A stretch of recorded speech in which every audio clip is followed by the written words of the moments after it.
you know. So And you need a regulatory environment that would incentivize that, Peter. Yes, we also have to get rid of a lot of regulations, and maybe Trump will, deregulating is easier than cutting spending, because just get rid of regulations and get rid of some bureaucrats, but it's not going to happen overnight, and the reality is, we need much higher interest rates. That's what we need, but we can't have much higher interest rates with all this debt. So the debt needs to be defaulted on. The debt needs to go away. But nobody wants to acknowledge that, because if we keep interest rates artificially low, so we don't have to default on the debt, then we never get to the structural imbalances. Even though the Fed raised interest rates to 5.5%, they never actually got into restrictive territory. That was all a lie, because the borrowing and spending never slowed down. We had record borrowing when rates were going up. People didn't care. They just kept borrowing more money and going deeper into debt. Record credit card debt, record household debt, record government debt. We needed much higher interest rates. But the reason the Fed stopped hiking rates was because the economy was already buckling, because we had so much debt. But you have to let it buckle. You have to let the bubble collapse. You have to let companies and governments default. That's the U.S. government needs to default. That doesn't mean that the bondholders should get zero. We need a restructuring. We need to reduce the debt to a manageable level that's actually payable from tax revenue, and that is not, confiscatory tax level. So people have to lose, but it's not like they're going to escape losses, because if they don't lose to default, they're going to lose to inflation, and their loss to inflation is going to be even worse. But I want to point out about the tariffs, though, Peter, that I actually did a video on this, so I did some research this morning on the history. And the whole reason that we move toward an income tax as a society is because the tariffs created so much corruption. So, more than the income tax? Well, this was the thought process in the early 1900s, because what happened is those tariffs, when they were renewing them every year or every 2 years, it would create all this crony capitalism, because all of the corporations would try to vie to get their slice of the pie, so to speak, right? And this created this massive environment of corruption, to the point where the public knew about it, and they demanded a change. And unfortunately, that change was to get rid of the tariffs and replace them with an income tax. So my point is that if you're worried about central planning and government control, be careful what you wish for with those tariffs. Yeah, I mean, and the irony of the trade-off too is, at least back then, everybody knew that the middle class paid the tariffs, right? There was no delusions about who paid them, right? And the trade-off was, hey, let's get rid of the tariffs that the middle class pays, and let's have an income tax that the super rich are going to pay. So the idea was to move the tax burden from the middle class and the poor to Rockefeller and Carnegie and Vanderbilt and all those guys. And so that's who was supposed to be subject to the income tax. But even then, the top rate was like 6%, but yeah, and you had to really go up. I mean, it really, like 1%. And I remember there was some talk, I don't remember, but I read that there was some talk about capping the rate at 6%. I think, and people said, or something, well, no, we don't want to cap it there because it might actually get that high or something. I don't know, but nobody thought they would pay the tax. And here now, the income tax, is 20, 30, 40%, right? It's way above anything we envisioned for Rockefeller, and the middle class is paying the tax, right? That's the trap that people fall into. The government says, allow us to have this new power. We're only going to use it against the really, really rich people, so you don't have to worry, right? And as soon as you fall for that, the camel's nose under the tent. It didn't even take long. They started jacking the interest rates up, the tax rates up right away with World War I. Yeah. But it wasn't until World War II. World War II was when they introduced withholding tax. But that's when they really and people forget that the payroll tax is just another income tax. It's like a 15% income tax that's only on wages. Although, so we have two income taxes. We pay the regular income tax, and then we pay the payroll tax, Hey, before we let Peter go, one more thing I'd like to hear, because we've got a lot of questions that were submitted about this. You talked about the dollar, and the dollar, got stronger for 5 minutes here in the election. But I'd love to hear George and Peter weigh in on the long-term prognosis for the U.S. dollar. Some folks say it's a fiat currency, it's going to nothing. Some folks say you can't get rid of the dollar. Let's start with you, Peter. What do you think about the dollar moving forward? Well, I think the dollar is going to fall. I mean, I think it has to fall substantially. It's been declining, over time, slowly. It's been in a downtrend against some of the major currencies in the world, like look at the Swiss franc, but you can really see the decline in the dollar's value when you measure it against gold. I mean, at the start of this century, you needed about $300 to buy an ounce of gold. Now you need 2,700. In 1970, you could buy an ounce of gold for $35. And before that, it was only $20. So the dollar's been losing value. But I think the dollar right now, its value is a function of its status in the world as a reserve currency, and people hold dollars and hold treasuries, and that enables Americans to import, $1 trillion a year plus more than they export, because the world wants those dollars, and we get their stuff. But it's a bad trade, because they get something of value, and we get something of value, and they basically get nothing. We just create dollars out of thin air. We don't have to expend any resources, any land, labor, capital. We just print them or create them.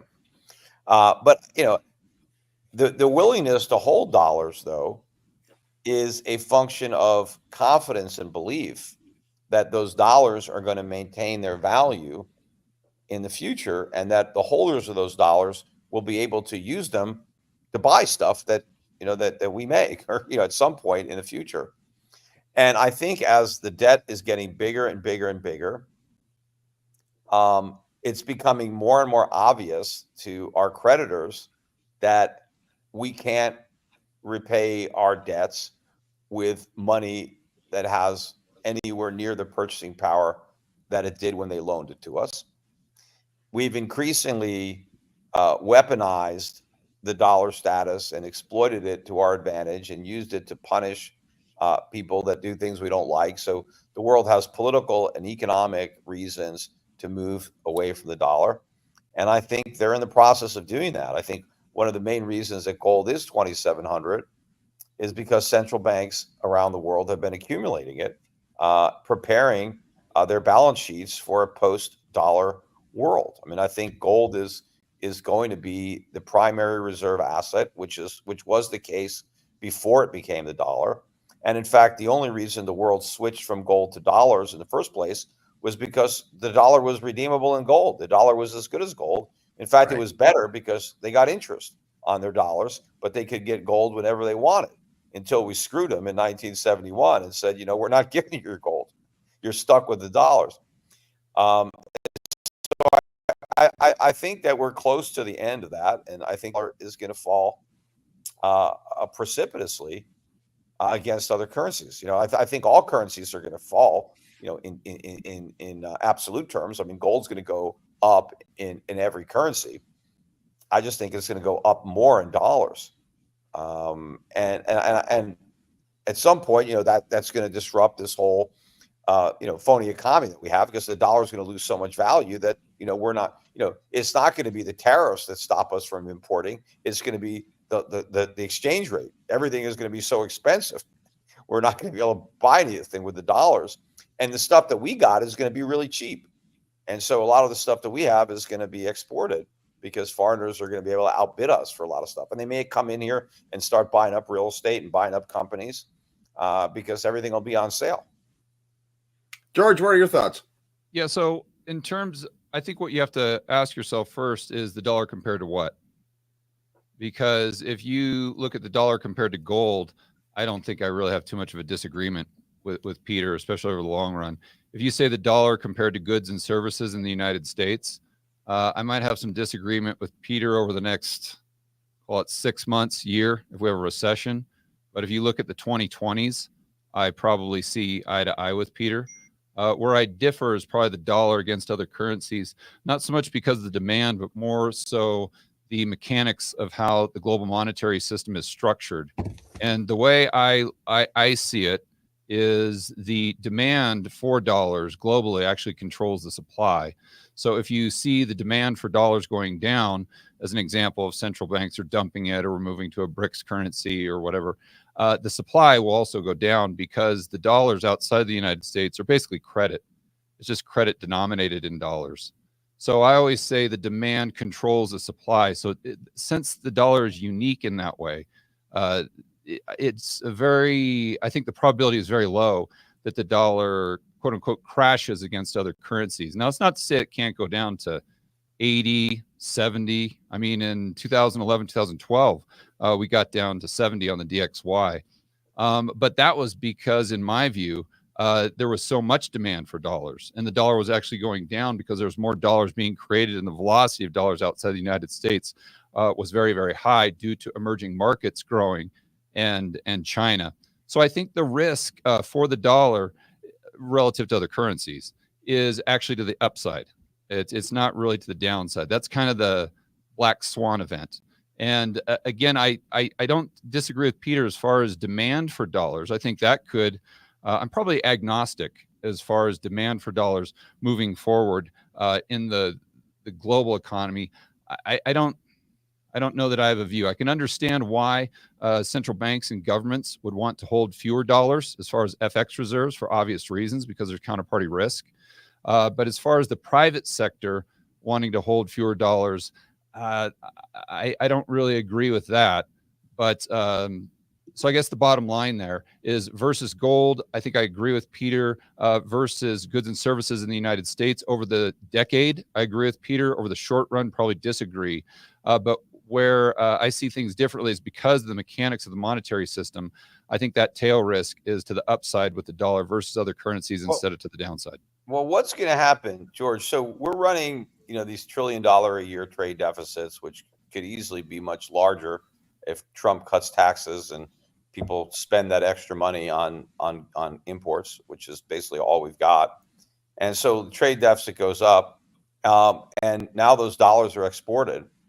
And what if our trading partners don't want to take those dollars and buy treasuries because the yields are too low and the dollar is falling, and they just want to get rid of them? And so, why would the dollar be falling? Well, we're exporting $1.5 trillion, right? Right, but if so, what I would do there, Peter, is I would look at the trade deficit relative to the DXY, and I can't find any correlation.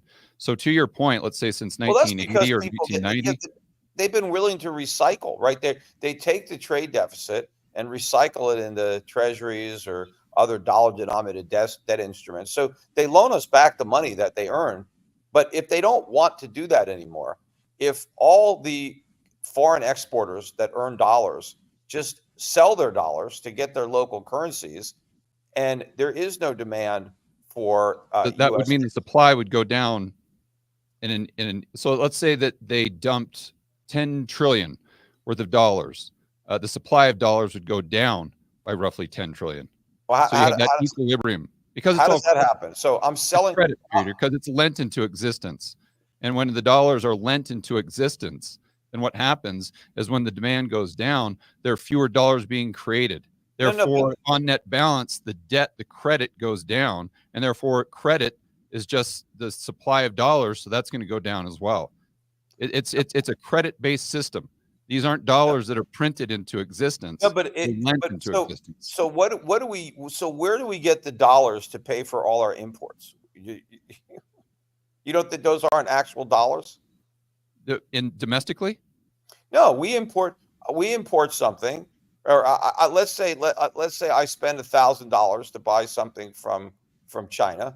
Sure. They send me a product. I send them $1,000. Don't they have the $1,000? Yeah, but you have the offsetting liability on your balance sheet because what liability? I gave them dollars. They gave me. No. Think about how were the dollars created, Peter? What difference does it make how it was created? I have them. Because I use them. it makes all the difference in the world, because what you're talking about is you're just looking at the asset side of the balance sheet as though cash, dollars are just assets. But we have to remember that they were lent into existence. So when they were created, you created an asset, but you created an offsetting dollar-based liability. Well, I mean, I don't know. What you're saying. It just doesn't make any sense. You're saying that it doesn't matter how big our trade deficit is. We can have the dollar's never going to go down, no matter how many dollars we flood into the world.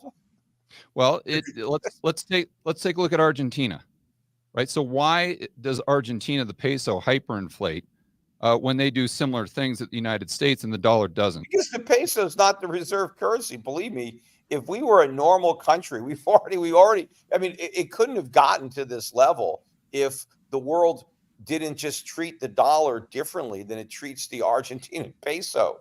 Right. But it's the mechanics, though, Peter. Because when you look at a pie chart of the, let's say, currency units that exist in the world, the 99% of the dollars outside of the United States are credit. Therefore, they were lent into existence, which creates the dollar, but it also creates a dollar of debt, right? And plus interest. So if that dollar or that debt is paid back, then that dollar disappears. It's gone. Where if you look at a pie chart of the majority of the Argentinian pesos, they were not lent into existence, and therefore they're just an asset. So if demand goes down, all they do is pile up. And to your point, the demand for dollars is not to buy U.S. products because of our deficit. The demand for dollars is to invest in dollar-denominated debt. Well, Peter, I mean, look at a chart of the DXY since 2000, right? It goes straight down to 70, and let's say 2011. Why was that? Because demand for dollars went down, or because demand for dollars increased? Well, I remember during that time period, we had slashed interest rates down to 1% after the .com. Yeah, but we had them at 0% during the 2010s. The dollar went up. But, all right, guys. Well, we could probably continue down this vein. The dollar did rally, but everybody else had these crazy monetary policies. But I don't see how the dollar's not going to get killed here. Peter, Rick Rule up here. You grab dinner in New Orleans, and you. I mean, how do you explain the dollar's almost at a record low against the Swiss franc? I mean, so coming up, and it'll be the 50th annual New Orleans Investment Conference. Peter will be there. George will be there. We'll have this conversation over dinner, and we are Collective Circle be there. Join us. I found out I have to leave a day earlier than I planned. I was I was getting so many trips. We're in St. Bart's on the 24th for Thanksgiving. All right. Well, big virtual hand to Peter Schiff. Appreciate you being here, my friend. Rick Rule. How you doing, Rick? Hey, look, it's our friend, Mr. Rick Rule. He'll be in New Orleans. I should introduce you to Hugh so you can meet up with him. You guys would enjoy having dinner. But anyway. Well, let's say hello to our newest panelist and friend. Some of you know Rick Rule in the mining and speculation space, but you might not know that he's also got quite a background in banking. Before we're done, we'll tell you how you can find out more. We're talking about the election results and what we think it means. Rick, what are you thinking? What's your big takeaways? Well, I got to say, I've enjoyed listening to you all visit with Peter for the last 45 minutes, and I want to concede that I'm neither an economist nor a political scientist. So, thank goodness. The broad-ranging narrative that you have heard is over. But what I am is a credit analyst, a green eye shade guy. And a lot of what Peter said from a narrative point of view, I agree with. Some of it I disagree with. The last conversation, as an example, reminds me of the great Doug Casey quote. The US dollar is the worst currency in the world with the sole exception of all of the others. And that's sort of where I go, but I'll leave that there. When Peter talks about the unsustainability of the debt, he's talking about it from a narrative viewpoint. Narrative isn't collateral, so I don't do narrative. I'm a lender. But let's look at the numbers. Peter rightly pointed out that the on-balance sheet liabilities of the U.S. government are now approaching $36 trillion. That's a big number, but people don't put it in context unless they're lenders.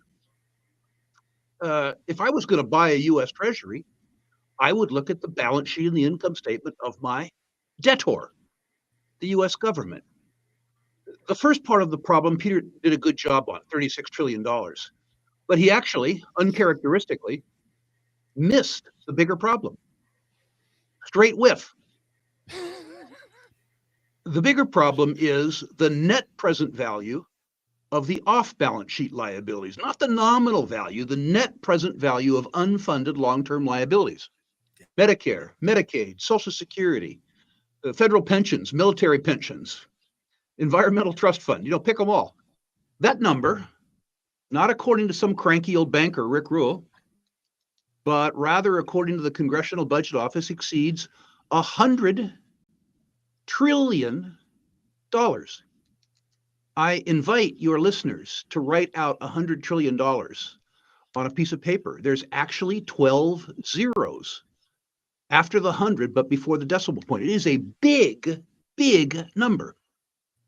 Let's examine from a creditor's viewpoint just how big that number is.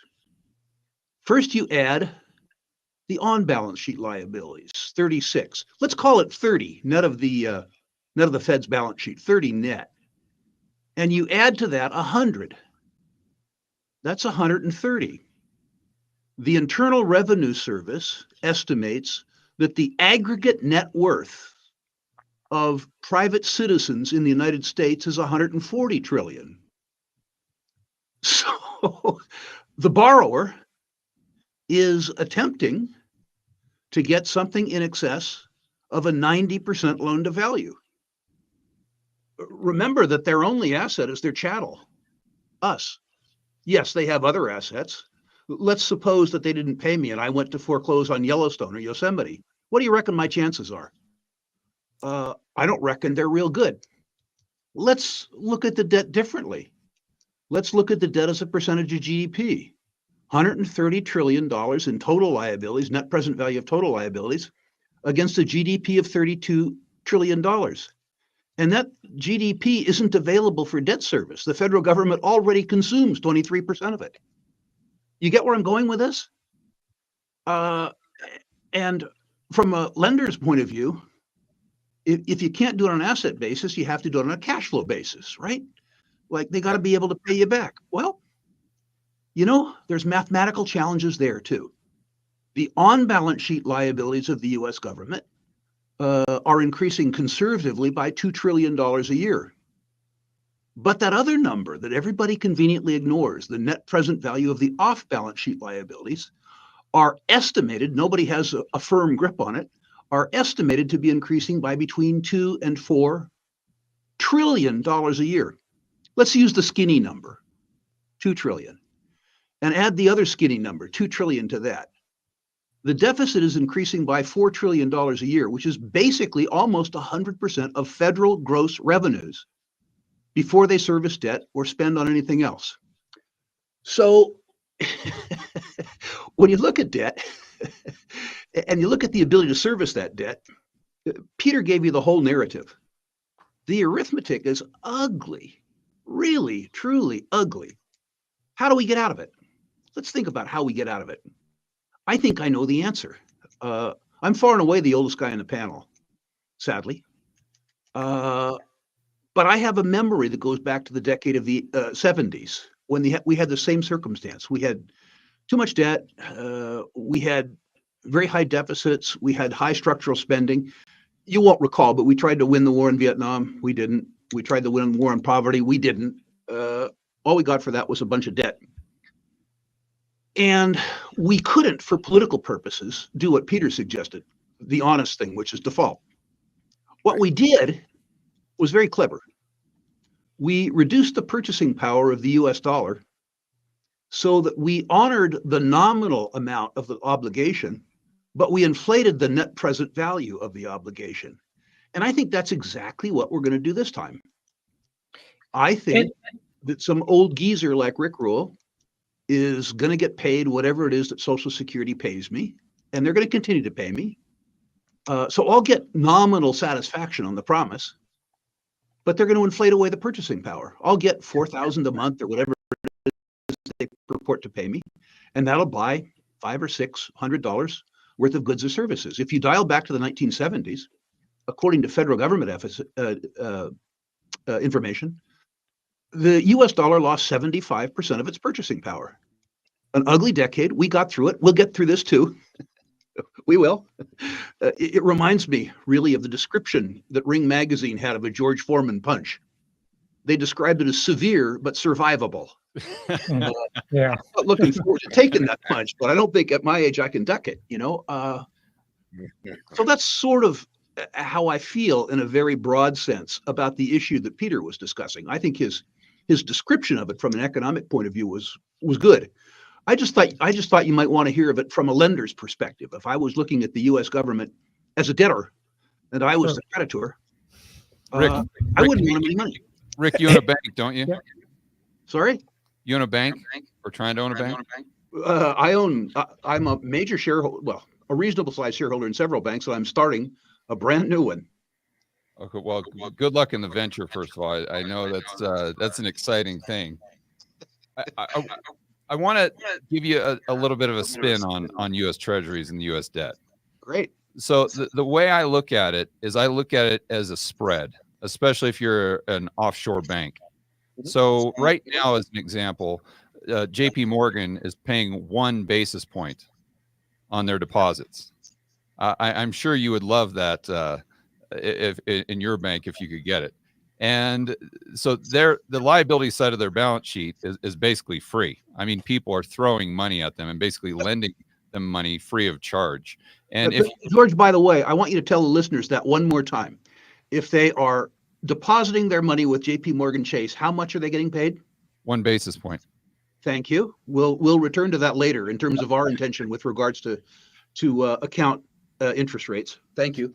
Yeah, and I looked at some of the banks in the Cayman Islands because I don't know if you've been listening to Groman, but he makes a great point that I think the third largest holder of treasuries is Luxembourg, and number 4, Cayman Islands.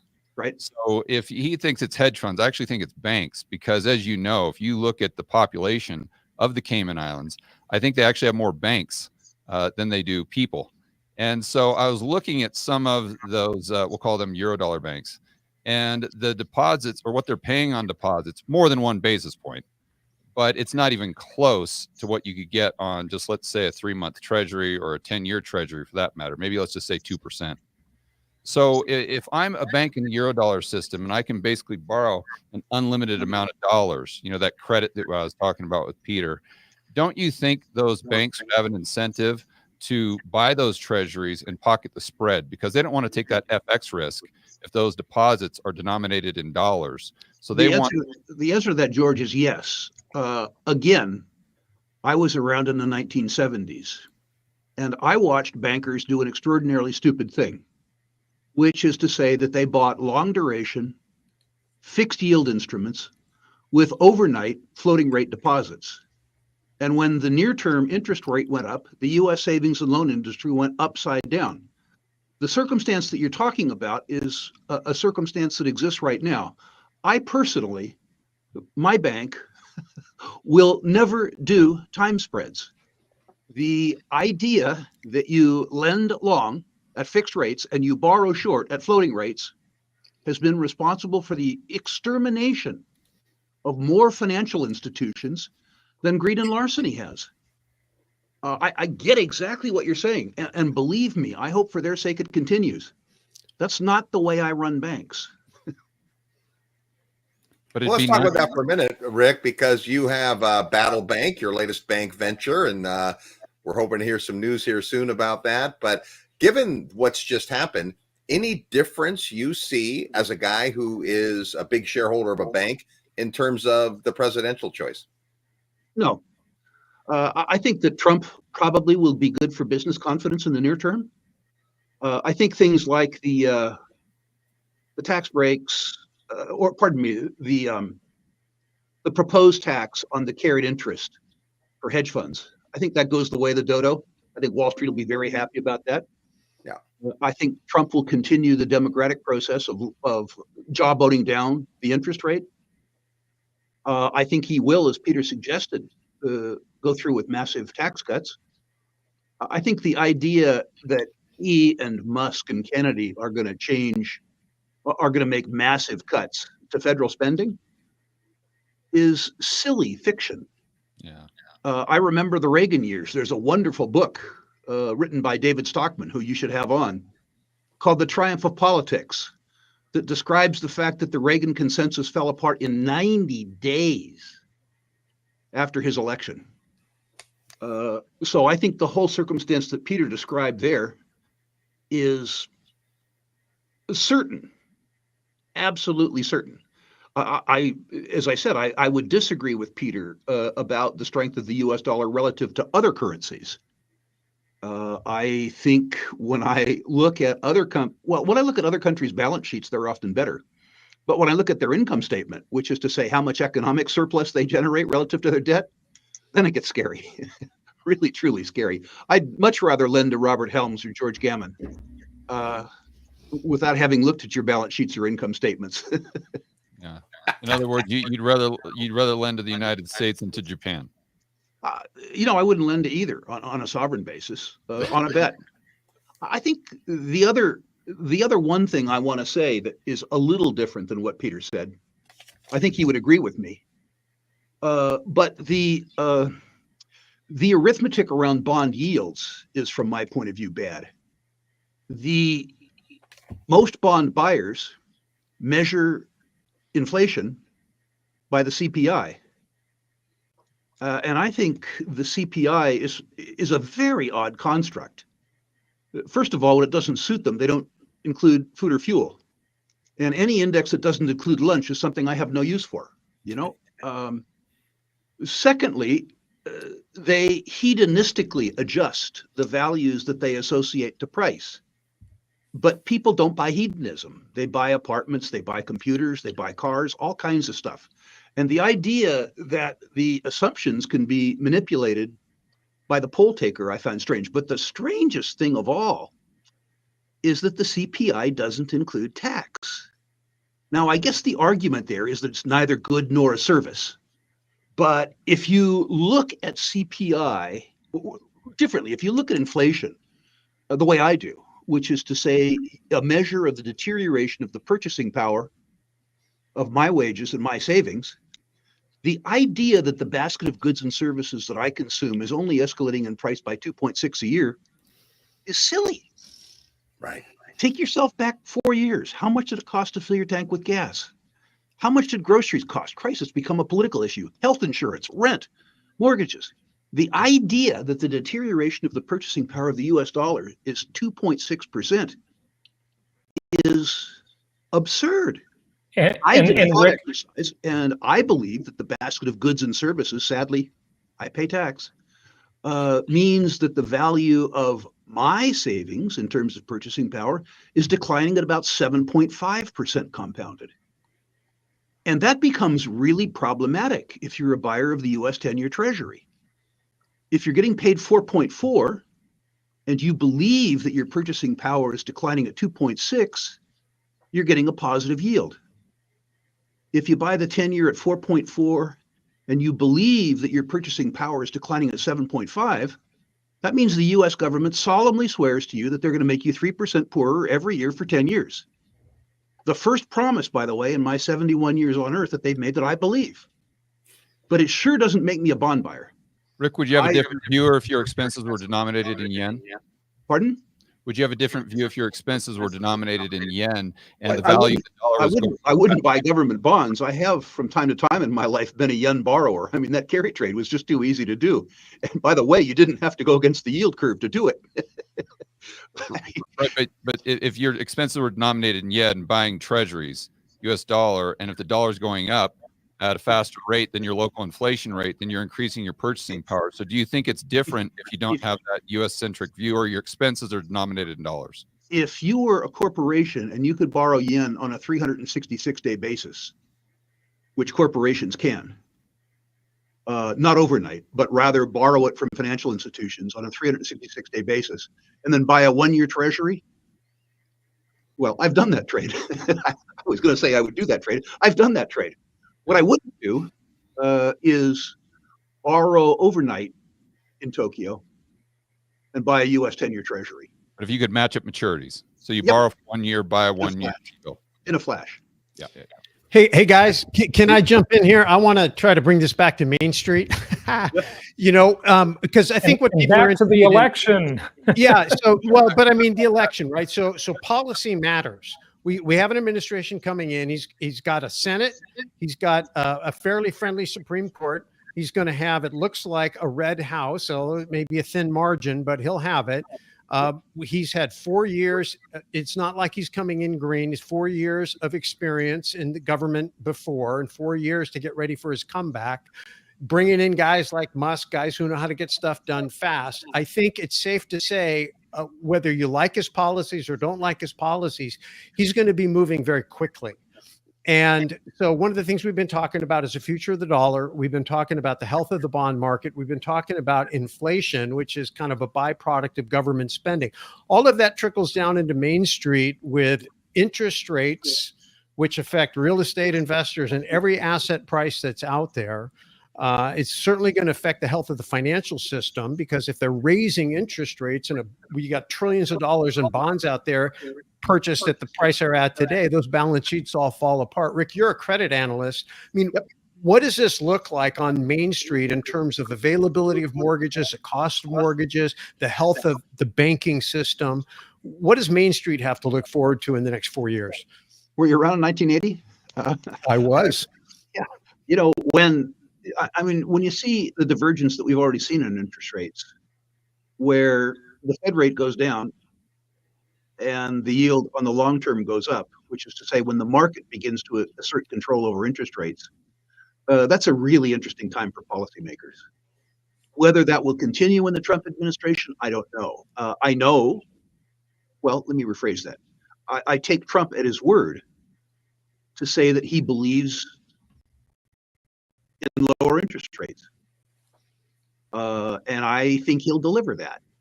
There is already in the private sector, although I wouldn't describe the private sector after aggregate public debt as solvent.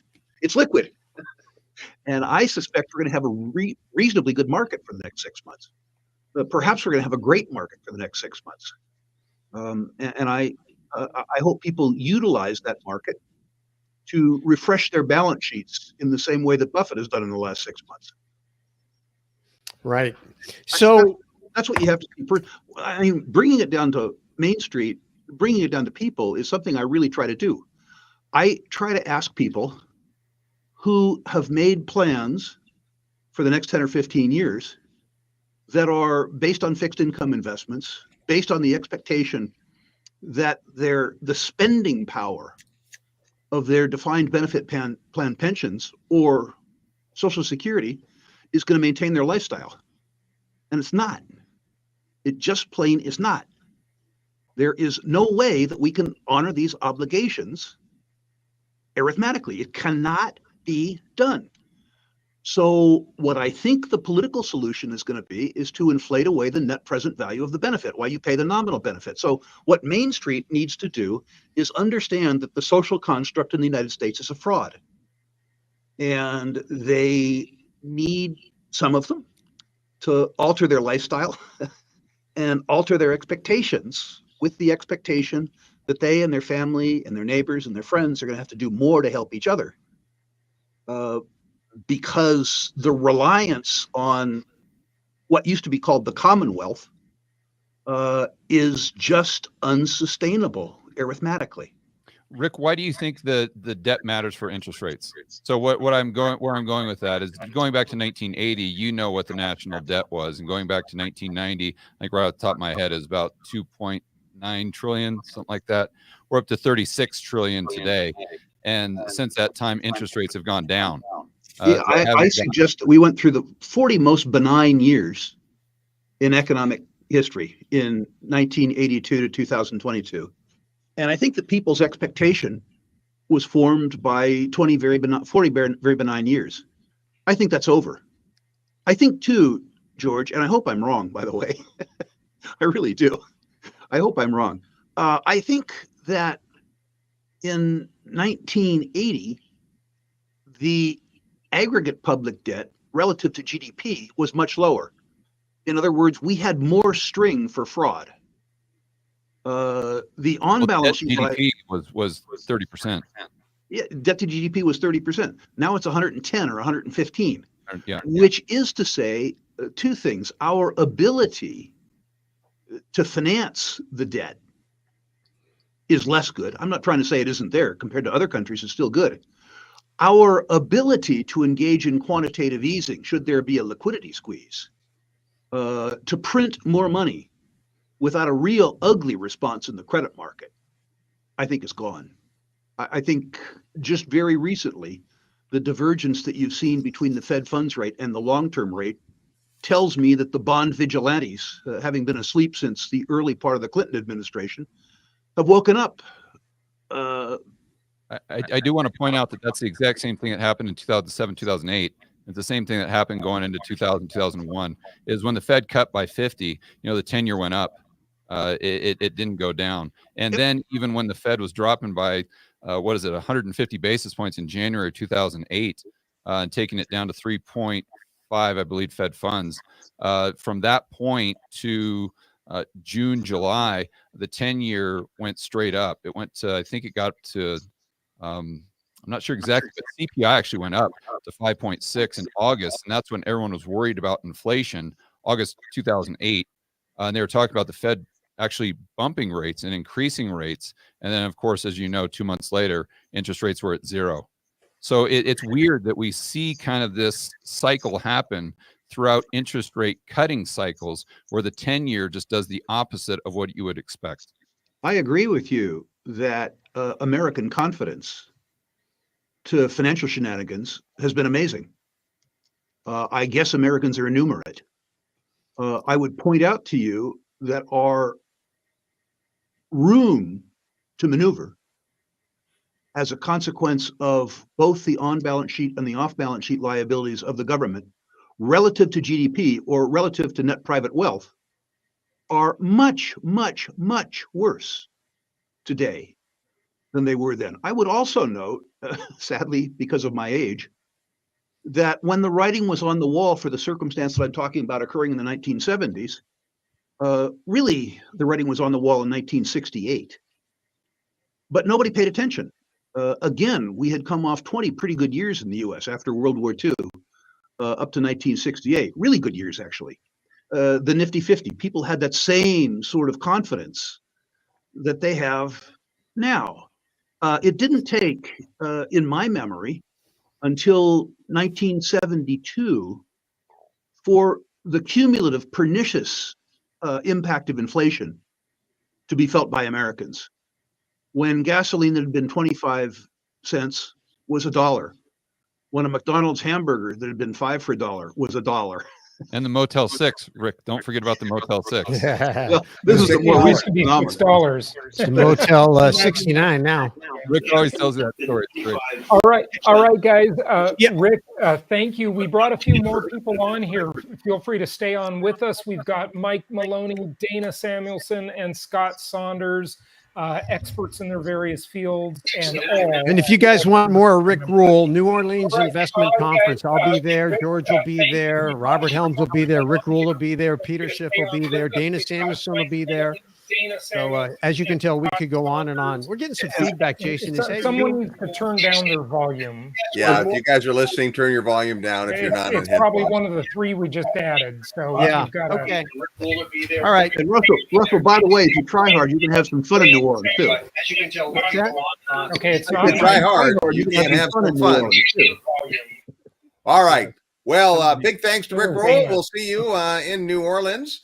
And let's add a Mike Maloney. I'm not sure that Rick is now the oldest guy. I'm not going to ask, but Mike Maloney, many of us learned a ton about gold and silver in the early days.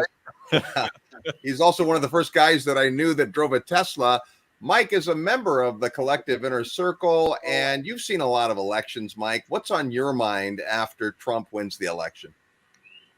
Well, it isn't, to me, it's not Trump, it's the dream team that he's bringing with him. That's what's going to make the difference this time around.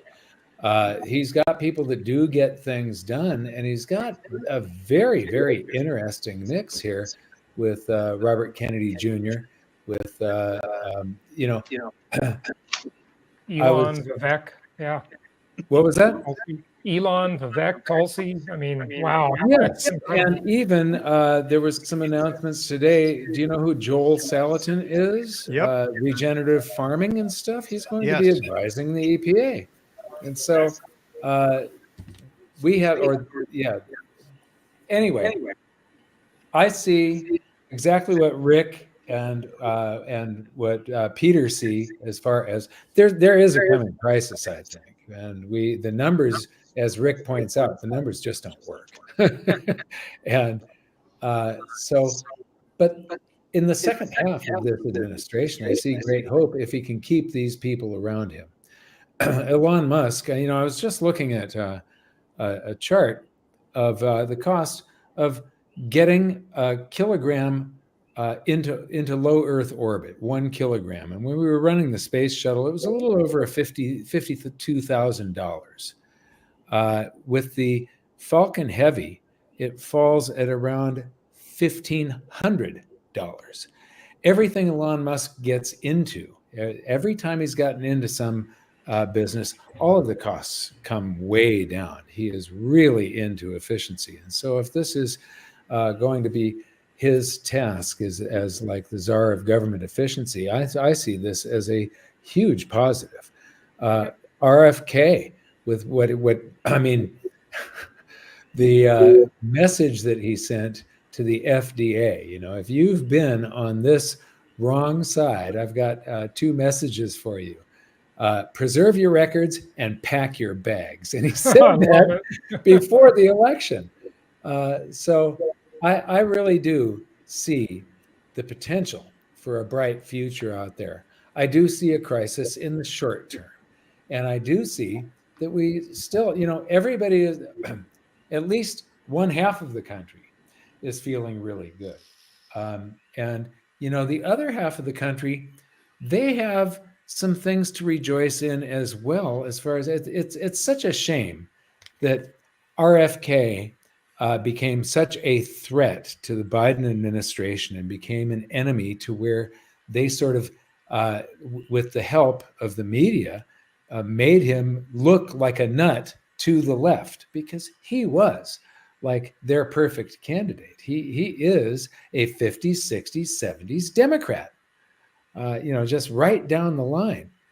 And, spending those couple of hours with Kenny, when you were interviewing him at Limitless, he's an amazing person.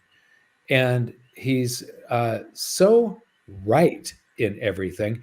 I mean, I've got The Real Anthony Fauci, Bill Gates and Big Pharma, the book, and it's like this big and this thick. And it makes so many accusations to these people. And he didn't get sued.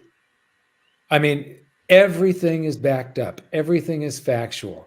Yet he's portrayed as a nut for presenting all of these facts.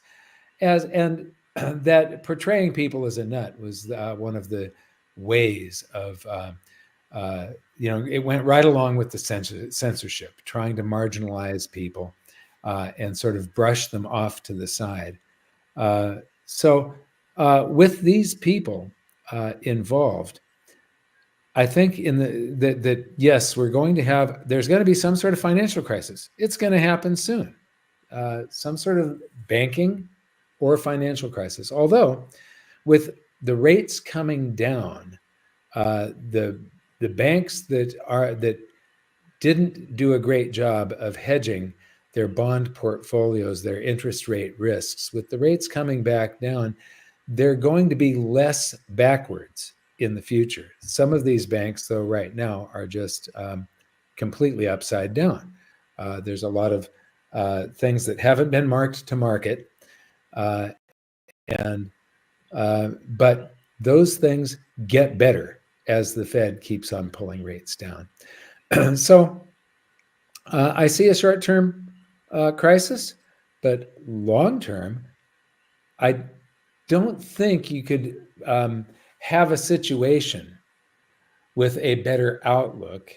And there's a couple of Democrats in this potential cabinet that he's putting together. So hopefully it sort of invites in the other side, because on the left, Elon Musk used to say, here's left and right. Maybe I should invert the left and right for the audience. And here was him. And then let me see, which side did I say was left? I'm going to go with my left. Whatever, we get the idea. Move, Yeah. yeah. So he Left moved. and right, and here was him, and the left just went like this. And I've seen this move towards extreme socialism and communism, and that is what I was really afraid of. So Yeah, that's Mike, a great point. I think a lot of times we witnessed that people voted against the celebrity side over the substance. Business owners and billionaires, you can use that as a negative, but those folks kind of know what they're doing. And I also think that P. Diddy meme, that did a whole bunch of damage. Hey, we're going to get into real estate in just a minute, because most of the questions you guys submitted were about interest rates, inflation, and real estate, and some specific real estate questions. We got some smart real estate guys on. Before we do that, I want to introduce Dana Samuelson from American Gold Exchange. Dana's a member of the Collective Inner Circle, but also a physical gold and silver dealer. He always tells us that gold climbs the wall of worry. Dana, the gold market went down, which means people are feeling good. But tell us about what you think this election means for gold and silver, if anything. Well, thanks for having me. It's great to be here with you all. The fundamentals that have been underpinning the gold market for the last couple of years are not going to change under the Trump administration. We've got the global South increasingly going to gold as a reserve asset. It's a tier one asset, of course. It's got no counterparty risk. Luke Groman has called it a treasury bond equivalent with zero yield and infinite duration. And it's slowly replacing the dollar as a settlement currency in the countries that don't want to continue to use the dollar. So I see central bank buying continuing to support gold. We're in a phase right now where markets are just knee jerking to the Trump election. But Trump is a disruptor. And we're in a very big cyclical change here where a lot of things are coming together at the same time. When was the Republican Party the party of the working man? I mean, never, right? Now it is, right? And he owns the Republican Party now. And vice versa. When was the Democratic Party the party of the elites? Never, right? So we've got that. You've got major media has been discredited by the fact that they tried to do a hatchet job on Robert F. Kennedy. And Kenny, thank you so much for the exposure that you gave us to Robert F.K. at Limitless, because Mike was right. I mean, he's brilliant, and he's going to do some big things. My concern about Trump and the economy and the administration is that his ambition to disrupt and his ability to disrupt are two different aspects. What he'll want to do and what he'll be able to do may not be the same thing. But from a precious metal standpoint, I continue to see gold and silver moving higher simply because things are becoming more and more measured in gold instead of dollars. For example, oil. If you go back to the 80s, the gold to oil ratio all the way to 2008 averaged 8 to 10 to 1. Today, it's almost 40 to 1. And that goes against a whole host of other things. So I do think that gold is going to be one of the most desired assets as we go forward in an inflationary environment, as other tangible assets are going to be. But I think we're going to measure value more and more against gold instead of against currencies as time continues to pass, because of its acceptance globally by the global central banks and their record demand for it. Demand in 2022 doubled over the past 10 years for gold at over 1,000 tons. In 2023, it was almost the same. 2024 is going to come out just a little bit less. So the appetite for gold is really strong. Now, you're a physical metals dealer. We just saw the price dip. Did people buy the dip? Yeah, we had a big day yesterday, which surprised me because the American buyer has been kind of on the sidelines between 2,200, 2,300, and 2,600. But I think they're starting to realize that, hey, this is a market that's just going to keep going. So we did have a pretty big day yesterday, and I was very pleasantly surprised by that. It means the American investors really starting to get into the game here finally.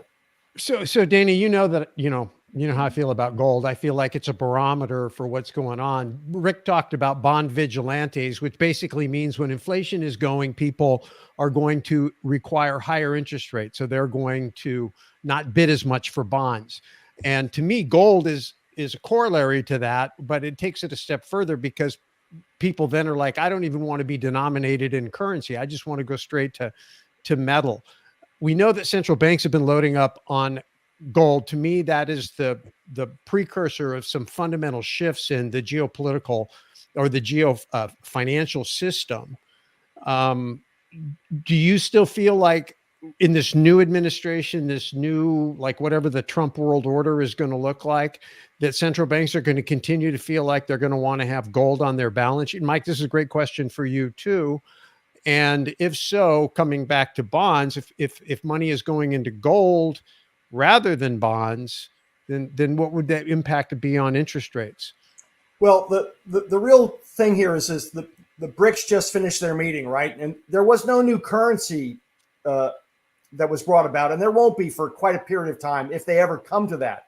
But what they have done is they've rejected the SWIFT banking system, right? Because Russia's been denied that, and they're creating their own alternative to it, which they might not have done previously if we had not sanctioned Russia following the Ukraine invasion. They didn't have a reason to leave the international finance system as it existed before, and now they do. So that train has left the station. Yeah, but they actually started that, this 12, 13 years ago. They've been working on this for a long, long time.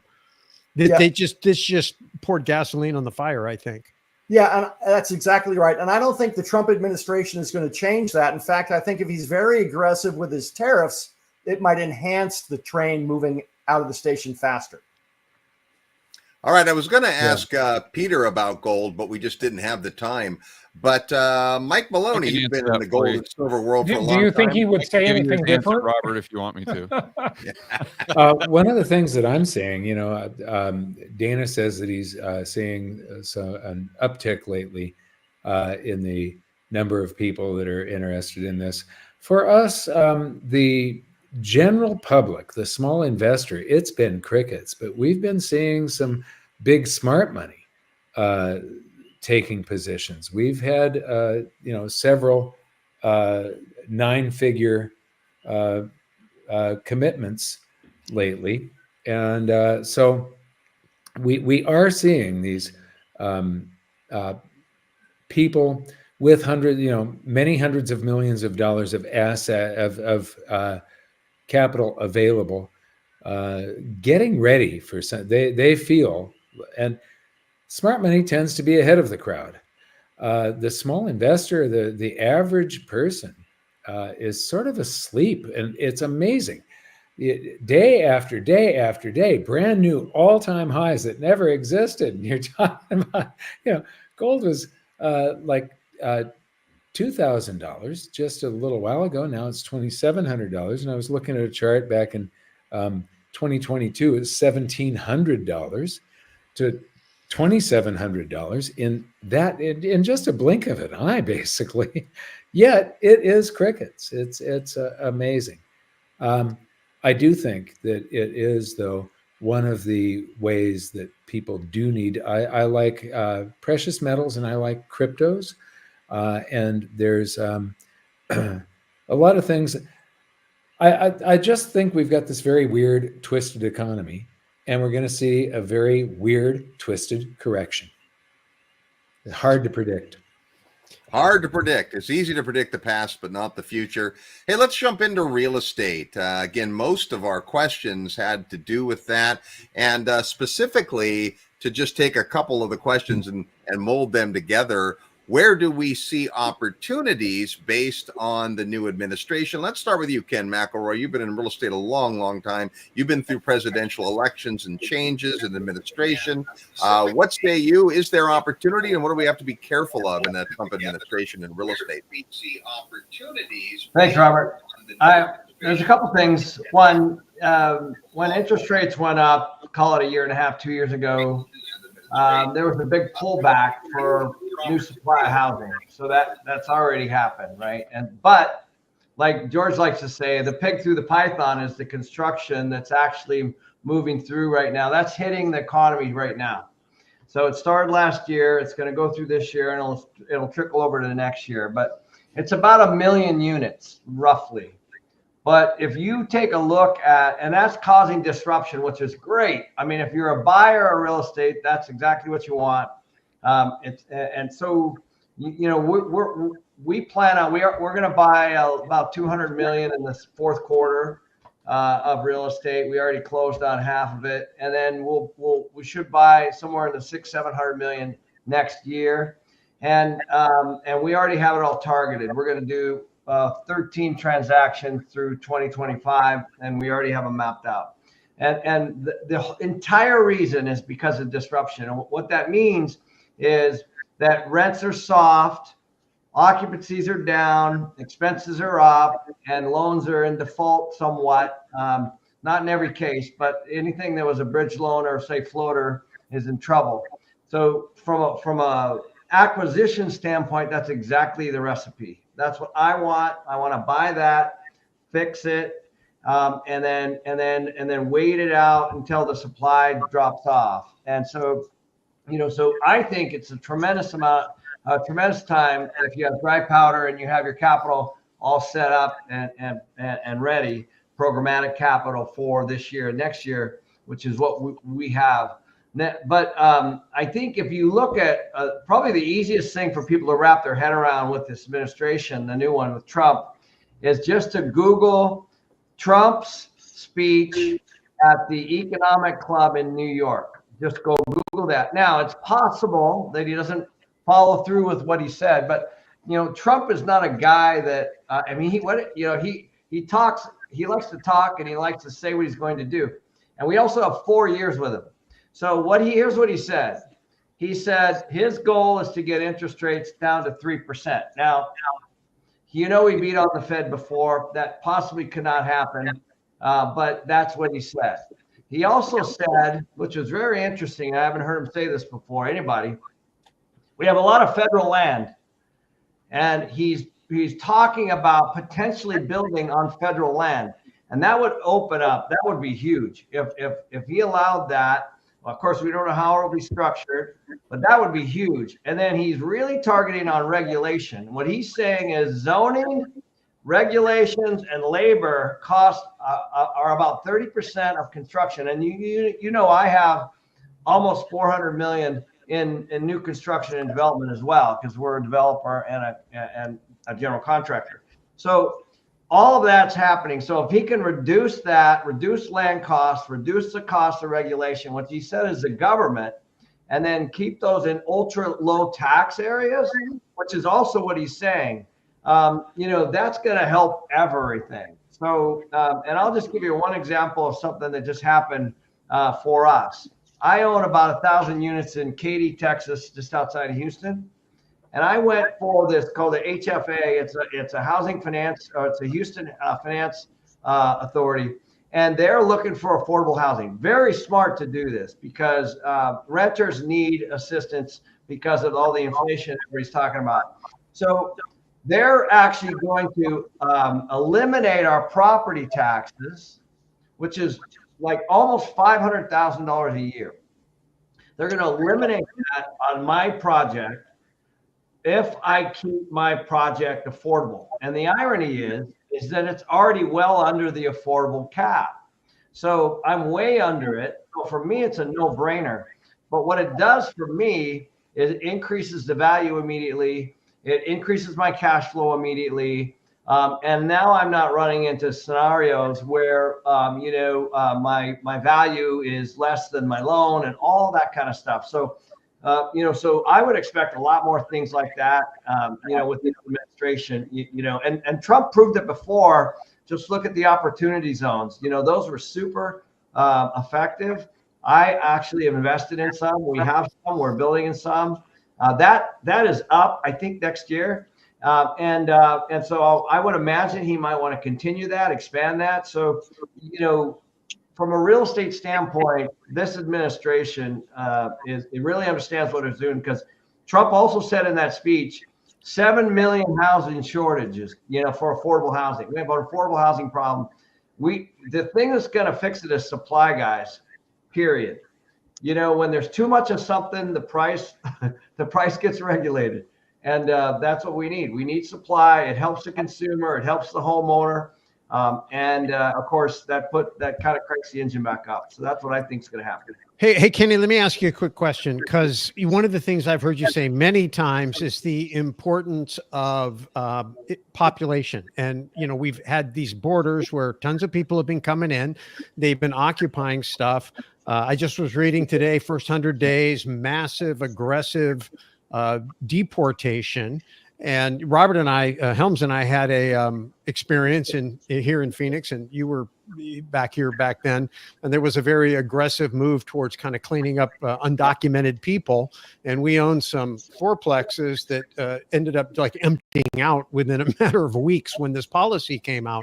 How do you see if Trump really executes aggressively and there's really no checks on him with a red Congress? And he really aggressively works to deport people. How do you see that, if at all, affecting real estate or specific real estate markets? Yeah, so it's interesting. I just actually did a bit of research on this. I was taking a look at where are people going, what cities, what counties, what states, where are they moving? And there's lots of ways to figure this out. Out-of-state driver's license, post office, one-way trips on Ryder trucks, one-way trips on U-Hauls, all that. You can look at all that data, and it's all over the internet. You can figure out where people are going. And if you take a look at, then I also looked at population growth, and in addition to migration, where are people going for the work from home and all those other things. That's a really important thing, Russ. Here's the interesting thing: as you start to look at where people moved away from, let's pick on Portland, let's pick on Chicago, let's pick on Seattle, which is where I'm from, let's pick on New York. You see a dramatic drop in rents. You see a dramatic drop in all kinds of stuff because people moved out of the area. New York is actually on the rent growth list. So New York had a really negative, so did California. California and New York had negative people, pouring out because of their policies and their government, yet they've had rent growth, which is unbelievable. And now, if you point to places like, let's say Phoenix as an example, it's been the opposite. Because we even though, to your point, we have had some immigration here, but as we all know, they're all over the place. So there's a study that said if he really moves forward with the deportation, it'll affect 1.5 million construction jobs. 1.5 million. That's like in a labor shortage? Is that what you're saying? Yeah, and we don't really have a labor shortage, I wouldn't say, but it could be after that. And in addition to that, it's going to vacate buildings for sure. I mean, New York is kind of the poster child for that sanctuary city.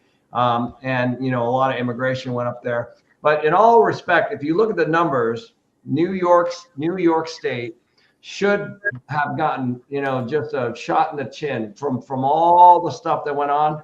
Yet the rents are stable and going up, yet housing's hard to get, yet, it doesn't make sense. But you could point to other cities that didn't have that immigration overload, and you can see the difference. All right. Hey, great stuff. I want to make sure we have time to hear Jason's perspective, because Jason, you're in single family in a bunch of markets, but I just think so many of the questions were specifically about real estate markets and is there opportunity or should I keep my powder dry? I will just say I've known Ken McElroy for more than 2 decades, and there's been times when you and Ross are not buying, and the fact that this is a time that you're building and buying, we'll call that a clue and leave it at that. Jason Hartman, what are you seeing in terms of the real estate market, and what do you think the Trump administration is going to do for that? Yeah, Robert, it's complex for sure, because as Kenny alluded to, if you do deportations and you have that issue, then you lose construction workers, but you also lose tenants, right? So, and someone has got to mute. There's a pretty bad echo. Let me see. Yeah, mute your mics if you're not Yeah. speaking would be great. Yeah, it's Rick. He's got something going there. I just muted you, Rick. But when you're ready to talk, come on back on. So there's that aspect. But I think the big theme about Trump is going to be deregulation, and that is going to make it easier to build. It's going to make it easier to create supply. And I posted on Facebook a few months ago, everybody's complaining about the housing shortage. How about we elect a real estate developer as president? That might help. Just a thought. and I remember I was giving a speech to a big audience in Austin, Texas back in 2015, and I said Trump is our first real estate president. So I think it's going to be excellent for the market. I think it's going to be excellent for the country. I think we're going to see significant deregulation. I think people who are worried about property values, and remember when Ken is speaking, you got to consider, of course, what asset class are we talking about? There's many asset classes in real estate. Ken's talking mostly from a large apartment perspective. I'm talking from a single family home perspective. I think people that are concerned about the market are going to see more stability in terms of value. I think there's going to be more optimism from investors. I think the opportunity zone thing is going to be revitalized. I've done a lot of shows on that over the years. And there's going to be definitely a focus on affordable housing. It's interesting to see the repartee that was going on today between not Trump directly, at least not that I know of, but some reporters talking to Jerome Powell saying, could Trump fire you? Could Trump fire other governors or demote them? And he said unequivocally no. And I don't think Trump can do that. But, it's interesting how Trump was sort of trolling Chairman Powell a few years back, saying, he's got to lower interest rates, keep the party going, yada, yada, yada. And so that's in there. But overall, I think this is just good for the overall economy. There's a lot of cross currents. It's complicated for sure because of the immigration thing, especially. But I really do want to hear the perspective of Scott Saunders, who's been very patient, and hear what he has to say, because he's just got so much knowledge. He specializes in 1031 tax deferred exchanges. But he's really just an industry player. I've worked with his company for many, many years, and he's a collective inner circle member. Scott, talk to us. You haven't said a thing.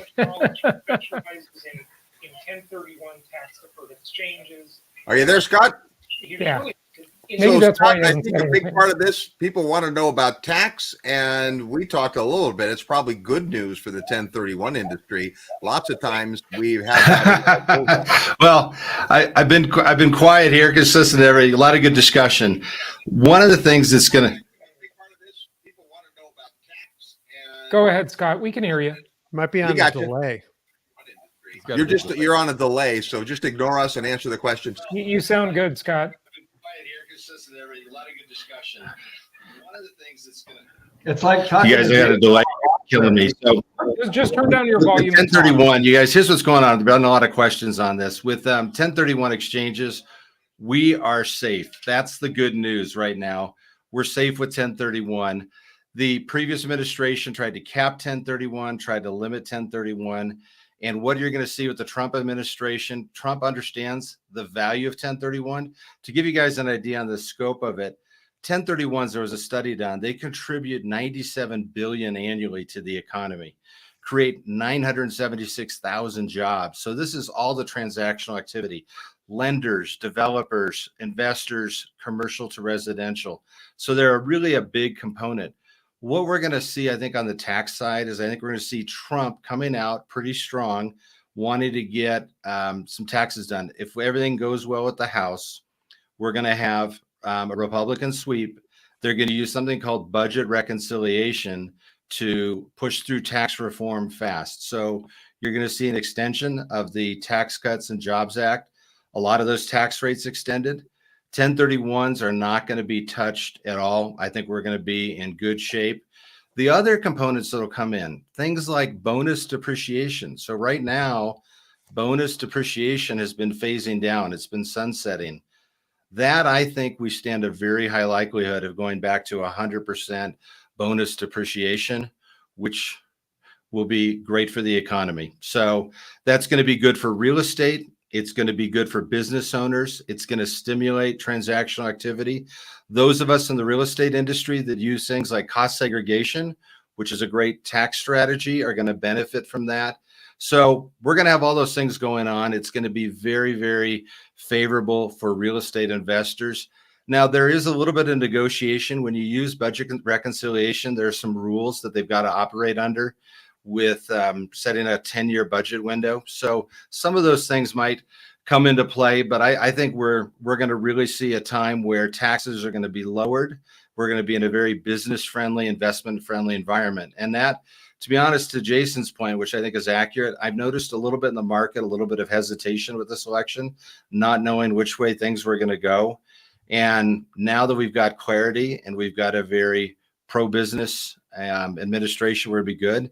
And to give you a little background, the House Ways and Means Committee, they've been working for many, many months now with all these working groups, looking at different aspects of the tax code, how to make it more business friendly and more friendly for investment. So they've actually engaged in all these groups, been working on it very diligently. And now that we had Trump win and the Republicans sweep, they're going to be able to bring all of that information to the table. I think we're going to see the tax code helping investors, and that's going to stimulate investment and be wonderful for the economy over the next few years here. Yeah, All right. I think that's an overriding theme of, in my opinion, the Trump administration is general overall rising prosperity. I think most people are going to benefit from Trump policies. Robert? Yep. Good stuff. All right. We are in the closing round here. We have 10 minutes left, and let's just make this final Jeopardy. Closing thoughts. Anything we didn't talk about? Anything you want to bring up? We'll just go round robin. We'll start with George Gammon. Closing thoughts. I think from a standpoint of what's really, really important for our society long term, I'm very optimistic. I'm probably less optimistic than the rest of the panel that Trump will deliver on his promises, because I think he's a blowhard. I think he's going to tell you anything that he needs to tell you just to get your vote. He's a politician, and he's a good politician, by the way. And I think he surrounded himself with the people that he thought could win him an election.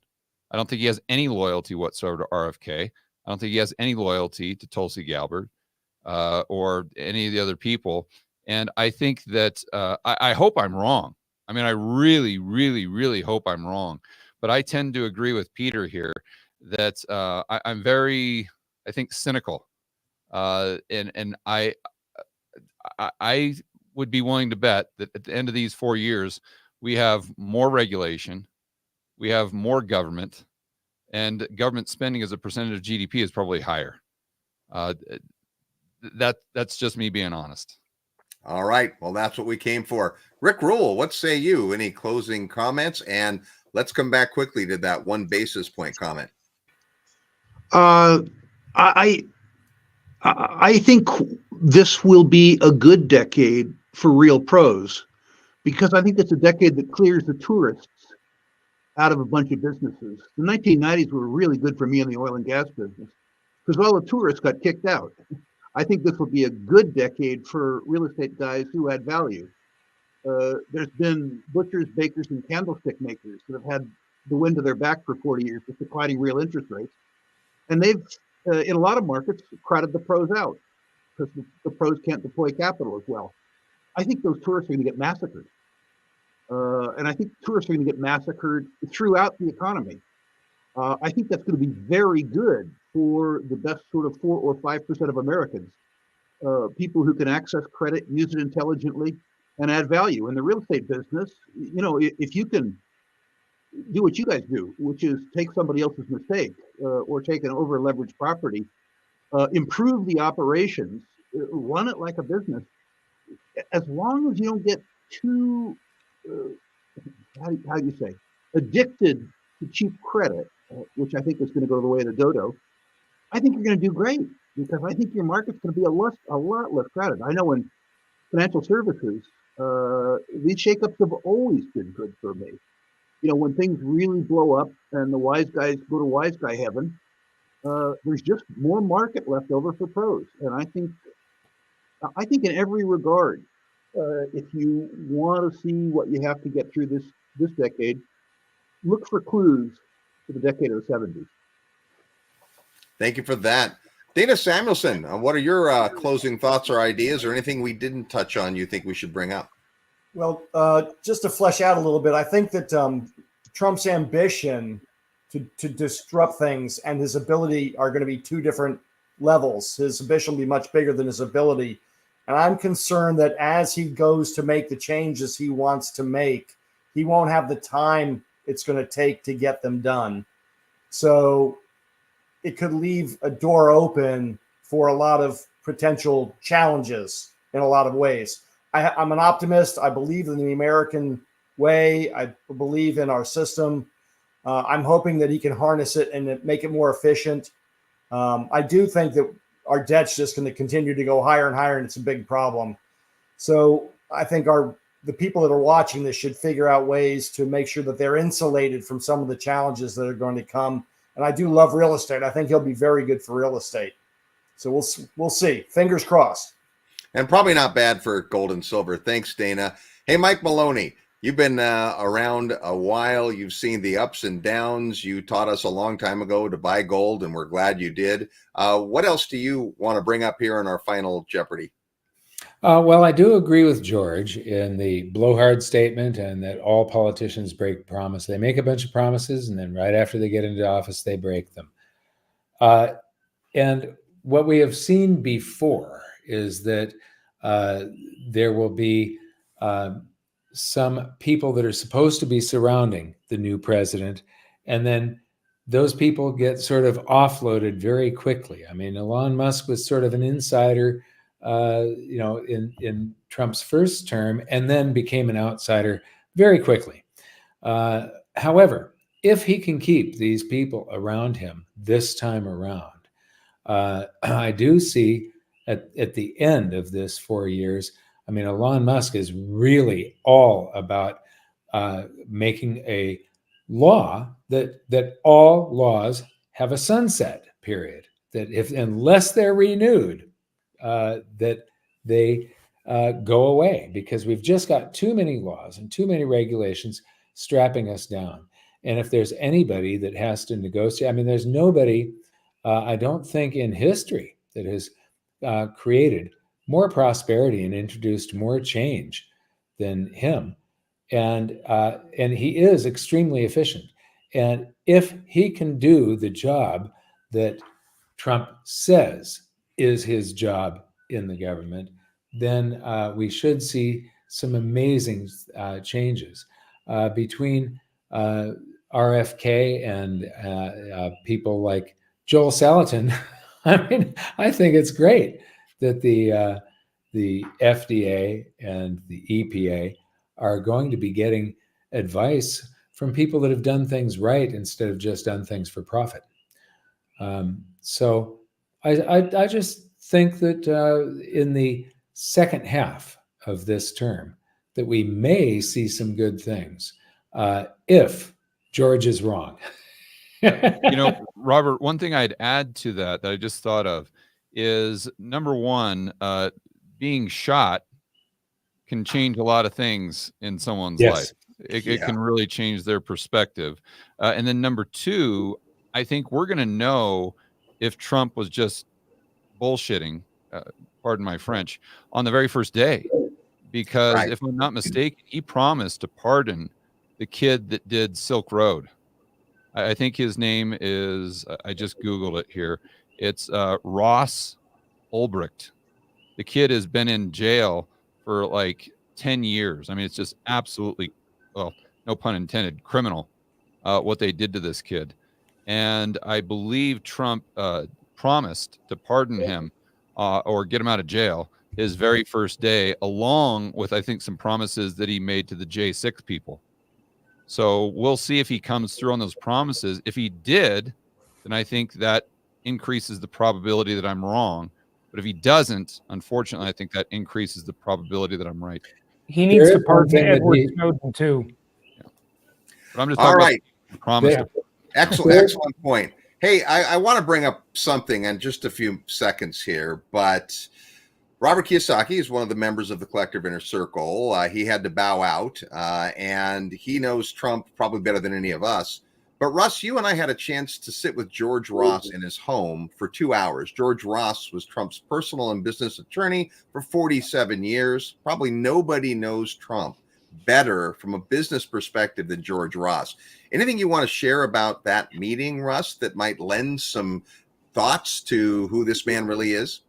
It's funny because I was actually going to bring that up only because Donald Trump is the only person who's ever been in the White House that I've ever met or had any proximity to.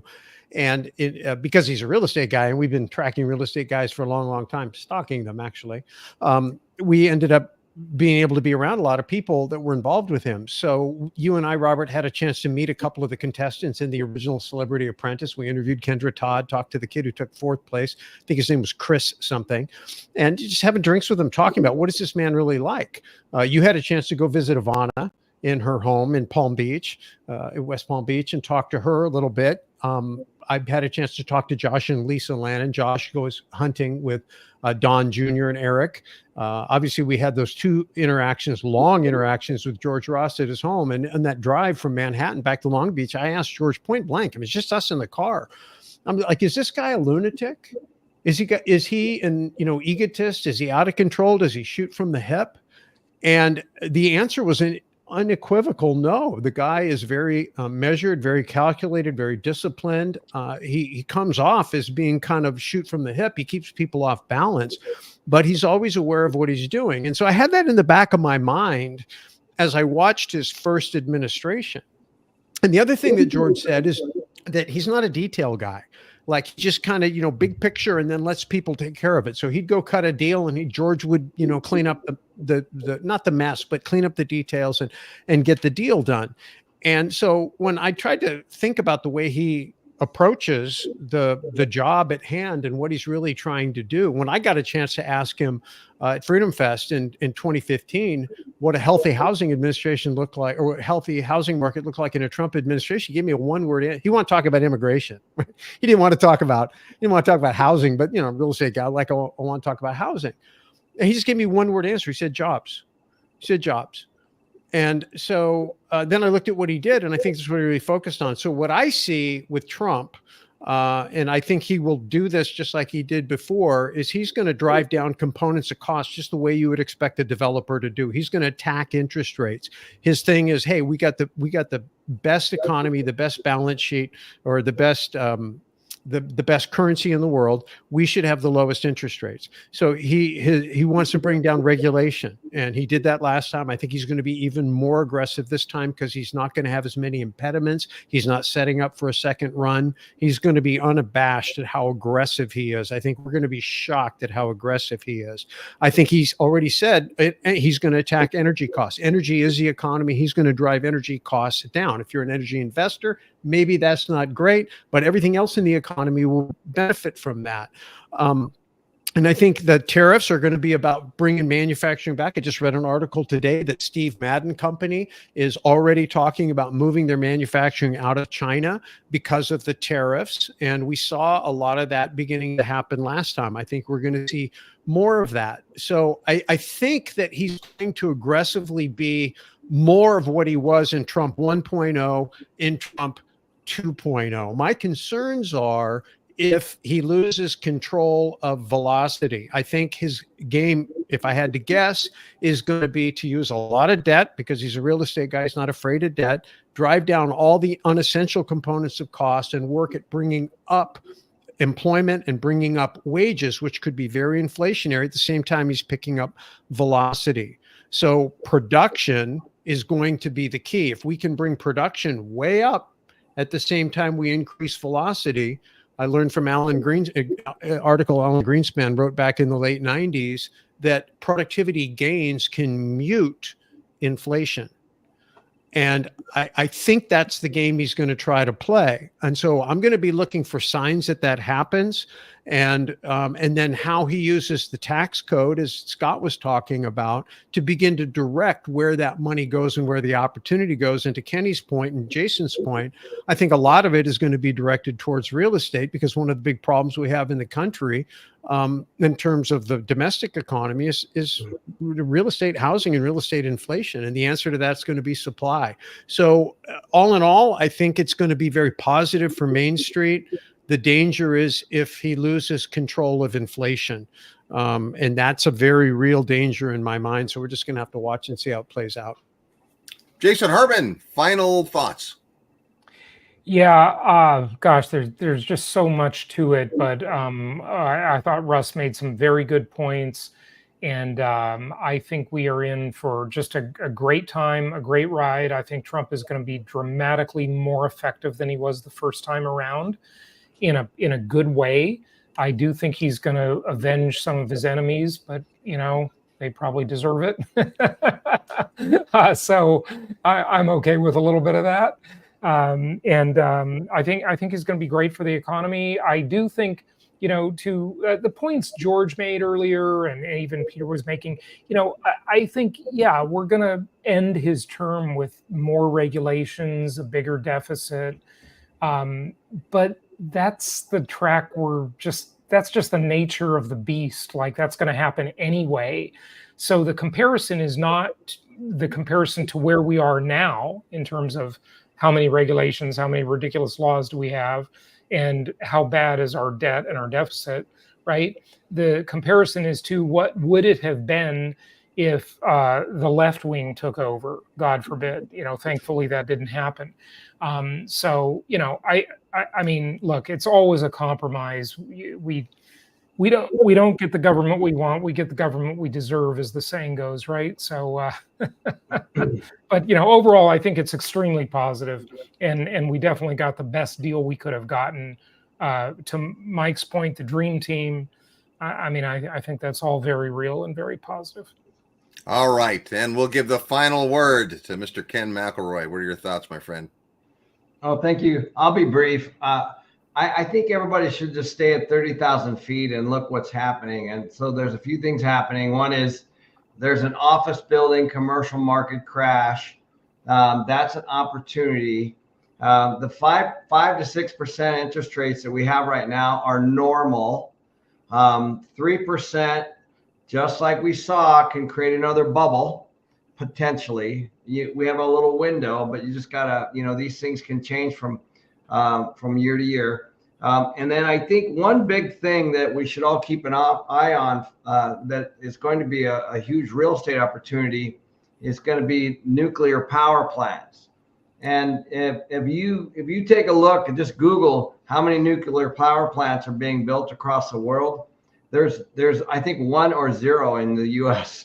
Right. And there's like 300 being built around the country. And the only reason I bring this up around the world, you mean? Yeah, throughout the world. Sorry, we need them for AI, not for anything else. We need them for AI. And so when you start to see this, I think the next one that is in Wyoming, that's going to create these little pockets of infrastructure and population and jobs and stuff.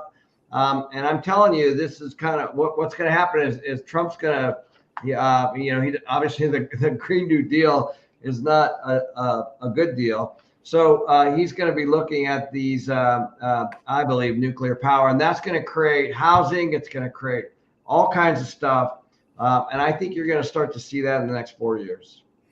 All right. Well, big thanks to the Collective Inner Circle partners. You see on the screen now all of the members and guests who came on today. If you're interested in being around a group of folks that has these conversations and thinks and has dinner together and does fun stuff, then you can learn more about the Collective Inner Circle. And in just a minute, I'll ask Russ Gray exactly how folks should do that. And then the other thing we mentioned is many of us will be November 20th to the 23rd in New Orleans for the New Orleans Investment Conference. It's the 50th annual conference. It's a resource conference. We're talking about real assets, gold, silver, oil, gas, real estate. You'll hear from George Gammon.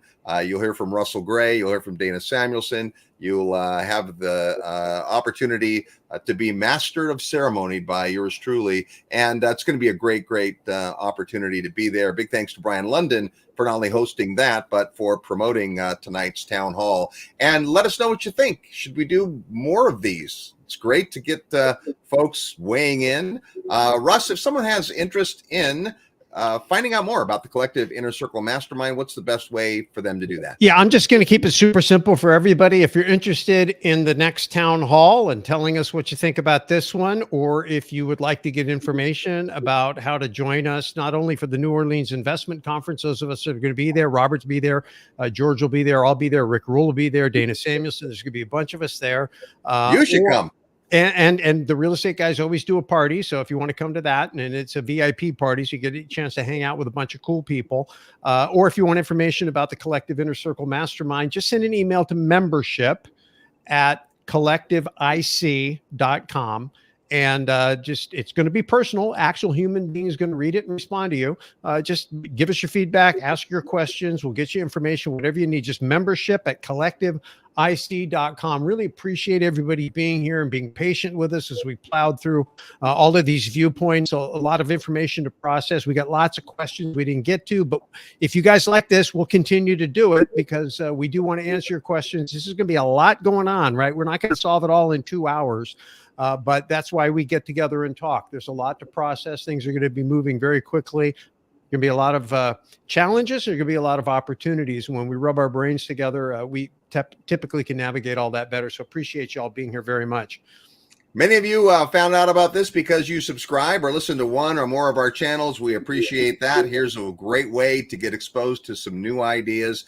Big thanks to all the folks who spent a couple of hours with us, whether you're watching the replay or live. And we'll see you next time. Here's to a fabulous rest of the year and hopefully a very, very bright 2025. Thank you, everybody. Thanks, guys. Happy investing.